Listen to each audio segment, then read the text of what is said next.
Sud Radio Conseil de famille. La chronique patrimoine avec LP Promotion. Ensemble, construisons l'avenir. Bonsoir à tous, bonsoir Stéphane Moller. Bonsoir Olivier Daudet. Le fondateur, le président du cabinet Via Wealth Management. On répond ce soir à Bernard. Bernard, comme vous, sans doute, souhaite constituer un patrimoine immobilier.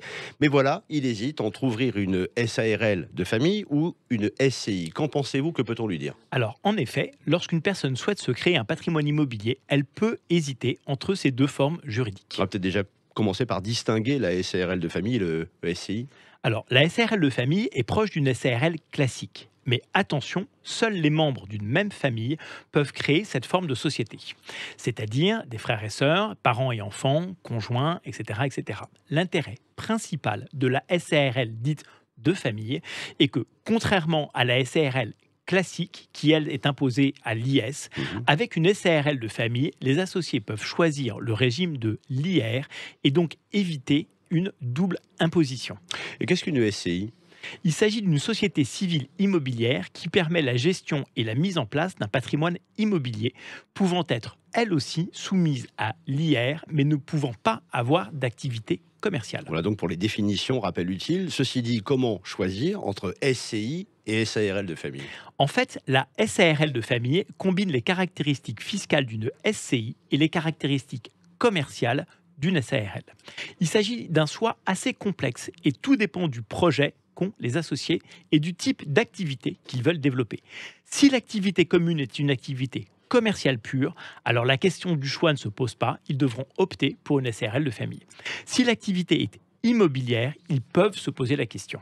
Pour résumer, Stéphane, les intérêts croisés de chacune des deux formes de société? Alors, la SARL de famille permet de limiter sa responsabilité à l'apport en capital, alors qu'avec une SCI, les associés sont responsables sur l'ensemble de leur patrimoine. 2. La SCI impose une activité de location classique, alors que la SARL de famille impose une activité de loueur en meublé.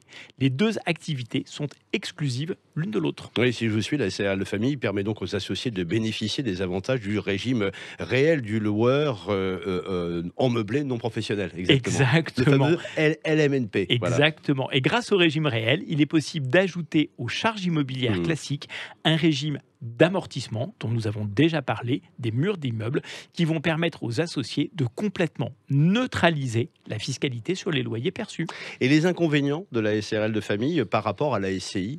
Eh bien, la SARL de famille entraîne des obligations non négligeables, comme par exemple la tenue stricte d'une comptabilité qui n'est pas obligatoire dans une SCI à l'IR. Et puis j'imagine, Stéphane, que le caractère familial de la société peut avoir des conséquences. Ah oui, les parts de la SARL de famille ne sont pas cessibles à l'extérieur de la famille et en cas de divorce notamment, les deux conjoints ne pourront plus rester associés de la SARL de famille. Dans tous les cas, la SARL de famille devra être transformée en SARL classique, ce qui peut s'avérer extrêmement contraignant. Merci Stéphane, chronique à retrouver en podcast sur radio.fr. On se retrouve demain, toujours ici. À demain, Olivier. À demain. C'était Sud Radio Conseil de famille. La chronique patrimoine avec LP Promotion. Ensemble, construisons l'avenir.